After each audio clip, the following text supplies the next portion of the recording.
One of the most important aspects of today is just to educate folks on various aspects, give them every piece of the puzzle that's coming together to make this a complete program. And obviously the main focus is always on the patients, but that's important that their providers and practitioners are here to learn more about it.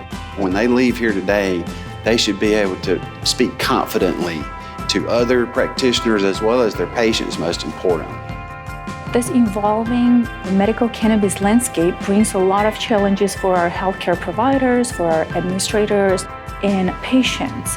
So we invited together interdisciplinary experts and stakeholders from different institutions to organize and develop educational program aimed at sharing the medical cannabis research and patient experiences.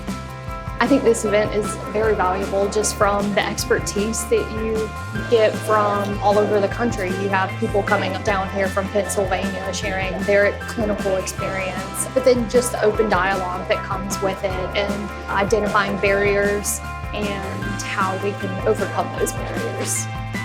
For cannabis especially, most clinicians were never taught about cannabis, and so many of our patients are using this. So the more that we can create the dialogue and educate all of the frontline providers about cannabis and its kind of real-world effects and risks, the better that we're going to be able to serve our patients.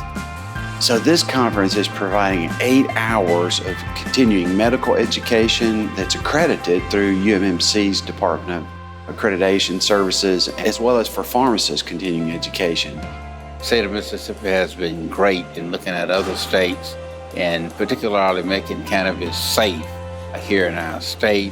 And we certainly are thankful for all of the research that our state has done, particularly the University of Mississippi, that has been working on these drugs now, going back all the way to the 60s and 70s. And hopefully they will do more research. And we're still learning.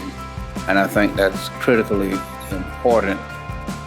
It's just being educated on cannabis so that I can be a better provider for my patients. In silos, we can do just a little bit, but when we come together and put all our resources and all our expertise and knowledge together, we can reach such a wider audience than one individual organization by themselves can.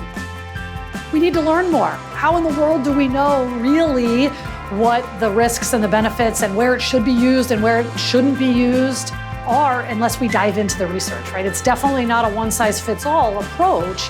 And so the more data that we can gather, the better kind of all of the clinicians in Mississippi and other places can be to be able to guide their patients.